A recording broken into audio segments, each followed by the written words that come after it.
My presentation is entitled Peripheries and Borders, Geographies of Memory in 4 New Towns.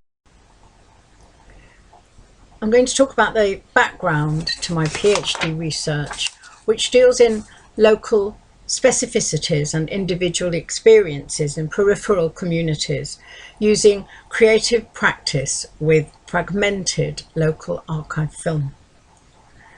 This research took place in real and metaphorical borders and hinterlands on the geographical edges of London, and was concerned with how audience engagement with archive film might demonstrate cultural value for public history and identity.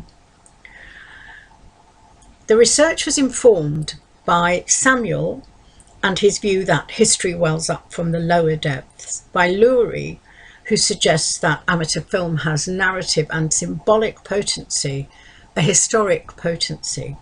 And Krakow, in his discussion of the film as artifact, he suggests that an amateur film can reflect an unusual proximity to the actual events and people that it pictures. The audience studies that form the major part of the research bridge the divide between scholarly and professional engagement, creating effective experiences of cultural and personal memory through screenings, training with archive film, and engagement with audiences.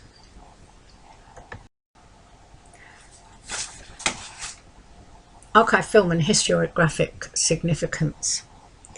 Because moving image archives often sit outside a traditional archival discourse, I needed to ask certain questions while undertaking the research, one of which was, how does this film material function as a counterpoise to public history? How might it construct historical knowledge? And I also needed to be aware of the fragmentary nature of this material, with no provenance, no genre, no narrative, and no corpus of contextual information often being the case. Amateur and local film can be envisaged as a cinema of recovery and also discovery, as working with this material can be akin to archaeology as you dig for meaning and in fact for access to the material. I'm going to talk about the New Towns Our Town project, which formed part of my research in the later stages of the PhD. This was a training programme for the Independent Cinema Office based in London. It was an archive film project focused on 4 new towns, and it took place in the first 4 of the UK's new towns, though there were others. The New Towns movement is one of South East England's most significant shared stories, and at the time of its inception in post-World War II, it generated considerable interest, with progress being captured on film. So there exists a large but rarely seen collection of local archive film. The project sought to increase access to this material, to explore the unique social history of these towns, and to allow modern-day residents to reclaim, celebrate and contribute to this heritage. The history of the New Towns movement, and particularly the archive film that records this history, is underdocumented and had been largely neglected. So the project, which took place over a 6-month period, aimed to explore the unique social history and heritage for these towns. It aimed to showcase the large amount of archive footage of the towns, which has been severely underused in previous heritage projects. It aimed to use rare archive footage to explore the shared experiences of residents. The 4 new towns in case were Harlow in Essex, 30 miles from central London, incorporated as a new town in 1947, and also incorporating the existing market town at that time of Harlow. Crawley in Sussex, 28 miles from London, was designated as a new town in 1947, but not fully realised until the 1950s. Hemel Hempstead in Hertfordshire, 24 miles from central London, was designated as a new town in 1947. And Stevenage, also in Hertfordshire, 29 miles from central London, was the first new town in 1946 under the New Towns Act. The next few slides are some images of Stevenage, which is my case study for the research and for this presentation. Here we see a view of Stevenage with its famous or infamous roundabout, which many of the residents in training sessions and reminiscence sessions talked about. They remembered walking through the walkways, under the roads. And again, you see the rather blocky buildings and concrete blocks. And again, another volunteer talked about the little boxes of Stevenage. So there's a kind of a similarity in the style of building as a top-down planned town.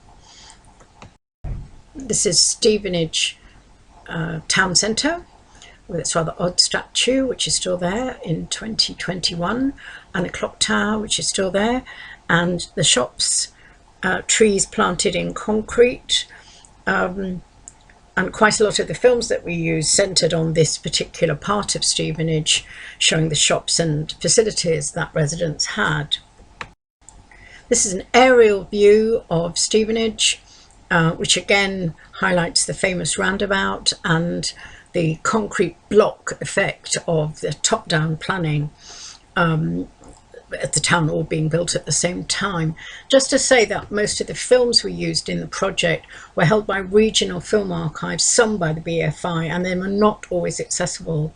For the training sessions in Stevenage, which I will talk about as my case study, only 4 very fragmented films became available. So that was an issue for the project.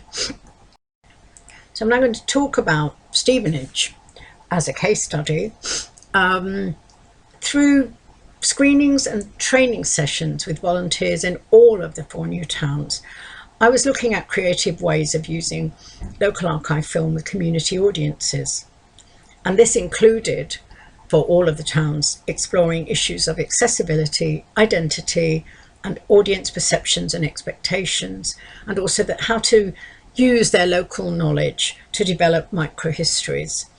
And this case study will look at Stevenage in detail, with particular emphasis on innovative audience and reception work. Volunteers had been recruited as part of the project to assist with community screenings further down the line, and to also record oral history testimonies from Newtown residents. So I delivered a day's training in Stevenage for 8 volunteers on the topic using archive film as a reminiscence tool. I had worked for many years teaching, training and researching on film and archive film prior to starting my PhD. The aims of the training were to make a significant difference to volunteers' own knowledge of their heritage, to empower volunteers so that their contributions, local knowledge, community investment and experiences were validated. And just to say that the 8 volunteers in Stevenage were it showed, even for only 8 people, a wide range of ages, experiences and skills. And some volunteers felt that perhaps their local knowledge would not be validated, so it was important to empower them and validate their experiences and knowledge. By using structured group work, such as using the films as a jumping off point for brainstorming, discussion and exercises, focusing on their personal reactions and their memories, a series of authentic voices emerged, the authentic voices of Stevenage. All the volunteers were Stevenage residents. The exercises and structured work were to make them think about memory and identity, and also involved close analysis of the film material on offer, leading to planning and delivering a reminiscence exercise they could deliver with future audiences. So at the end of the day, 2 groups of volunteers, 4 people each, would develop a reminiscence exercise and then carry it out for the rest of the volunteers. And that way they would use the film to create experiences of memory.